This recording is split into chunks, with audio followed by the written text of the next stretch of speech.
Good morning, Rabbi. Although it's not a really good morning, it's October 8th. But for the people in Israel, it's being compared to 9/11. I think 9/11 doesn't do it justice because even though here in the United States things happened, an army didn't invade our country, an army didn't kidnap our people and take them to another country. So I think 9/11 sort of works, but it doesn't express the seriousness and the gravity of the situation. Well, part of it is that everybody seemed to think that things were on a good track towards a peaceful resolution.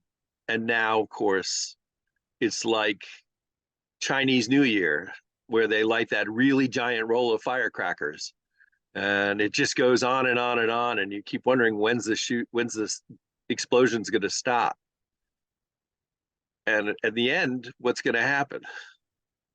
And I think your description is really why it happened.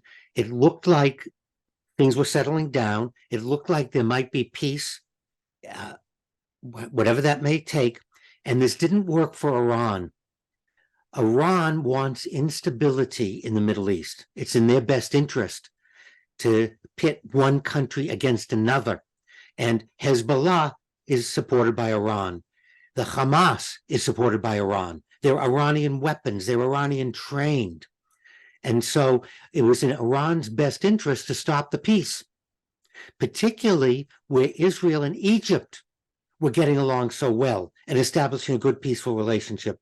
That doesn't work for Iran. So Iran, using Hamas and Hezbollah as their agents, has introduced instability and created this nightmare of, like the firecrackers, one side pitted against another. It's not like we have discussed in the past that neither side is blameless in this issue. But the point you and I agree upon is that violence is never the correct response. And violence begets more violence.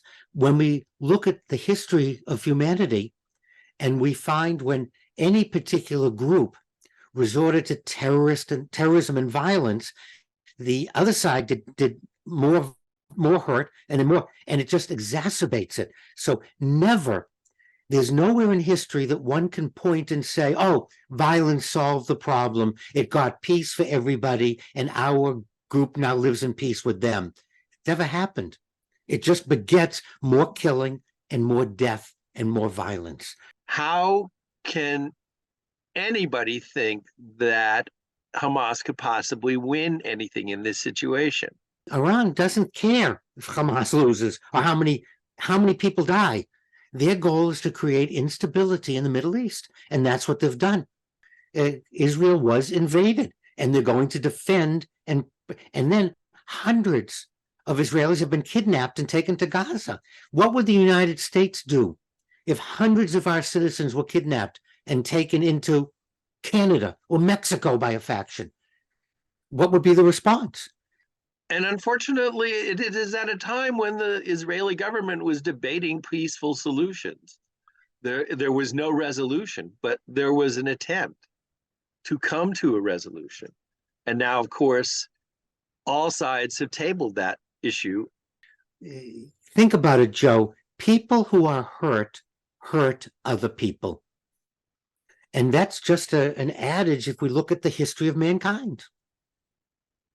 So, unfortunately, no matter what we hope or try for, this is only going to become very, very bad in so many ways. There will be pictures, there will be news stories, there will be interviews, there will be tragedies upon tragedies. We have to stop taking sides and stop the finger pointing. It is a tragic situation. It is a train collision. I tell the story about two trains heading towards each other, and everyone's frantically trying to figure out how to stop the collision. And finally, the governor, the mayor, the CEO calls everybody in They look at the video and he says, I have some really bad news. The train is on an independent track heading south. There's another train heading on the same track north. There are no sidings. We are going to watch a train wreck. Tighten your seatbelts. We're going to watch a train wreck. So we don't want to think of the good. What we could, to keep us hopeful, is that we will look at this train wreck and say, we can't let this happen again.